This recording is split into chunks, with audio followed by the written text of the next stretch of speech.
یہاں پر آپ کو ایک اہم خبر سے اپڈیٹ کریں، آپ کو بتائیں انسداد دہشت گردی عدالت نے 9 مئی کے 3 مقدمات میں بانی پی ٹی آئی کی عبوری ضمانت میں توسیع کر دی ہے۔ یہاں پر آپ کو ایک اہم خبر سے اپڈیٹ کر رہے ہیں کہ انسداد دہشت گردی عدالت نے 9 مئی کے 3 مقدمات میں بانی پی ٹی آئی کی عبوری ضمانت میں توسیع کر دی ہے۔ تفصیلات کے مطابق اپڈیٹ کریں تو آپ کو بتائیں لاہور کی انسداد دہشت گردی عدالت میں جنا ہاؤس حملہ، اصغری ٹاور حملہ اور تھانہ شادمان نظر آتش کرنے کے مقدمات میں بانی پی ٹی آئی کی عبوری ضمانتوں پر سماعت ہوئی۔ انسداد دہشت گردی عدالت کے ڈیوٹی جج ارشد جاوید نے کیسز کی سماعت کی، جبکہ بانی پی ٹی آئی کے جونیئر وکیل نے ٹیم عدالت میں پیش ہوئی۔ دوران سماعت عدالت نے ملزم کی اڈیالہ جیل سے ویڈیو لنک پر حاضری مکمل کرانے کا حکم دیا اور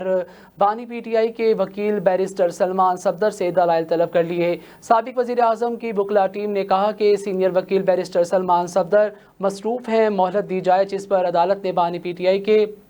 3 مقدمات میں عبوری ضمانت میں 16 اپریل تک توسیع کر دی۔